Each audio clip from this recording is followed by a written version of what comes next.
The episode begins by introducing us to a world where terrifying monsters threaten human lives. But there's one hope: female saints. These women are born with sacred powers that can purify evil and cleanse the land. And among all the saints, one name shines the brightest: Filia Adenauer, the Saint of Gritonia. She's powerful, elegant, and respected across the continent. But something's missing. Despite all her good deeds, Filia never smiles.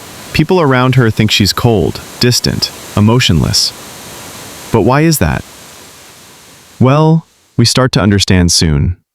We meet Filia's younger sister, Mia. Unlike Filia, Mia is cheerful, sweet, and always surrounded by people who adore her.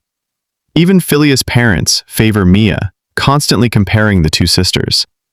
Filia, despite saving lives and protecting the kingdom, is never praised. She only hears cold words. Too serious. Too perfect. Why can't you smile? But Filia never complains. She continues her duties as a saint, alone and unappreciated.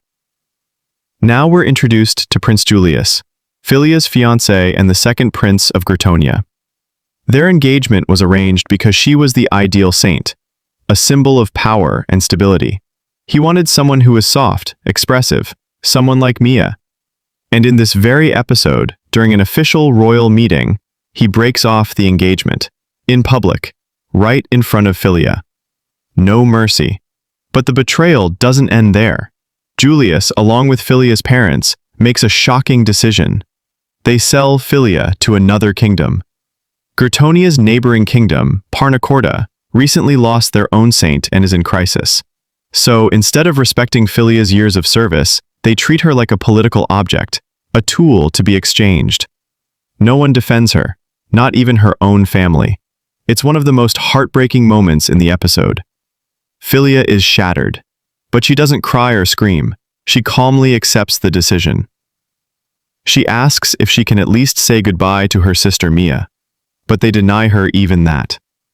She leaves the palace, quietly, carrying nothing but the clothes on her back and her sacred staff. This scene is silent but heavy. It shows how much pain she's holding inside. Alone, abandoned, but still composed. Filia travels to the kingdom of Parnacorda, expecting more pain. She thinks she'll be treated like a servant or a prisoner, but what happens next completely surprises her and us. As soon as she arrives, Prince Oswald of Parnacorda greets her personally. He doesn't treat her like property. He bows, offers his hand, and welcomes her with respect. For the first time in her life, Filia is treated kindly by royalty. The servants aren't afraid of her. The people don't whisper behind her back. Instead, they bow with gratitude. They know what she's sacrificed to come here. And that's how episode 1 ends, with betrayal in one kingdom and the beginning of healing in another. Filia's journey is just starting, and there's so much more to unfold.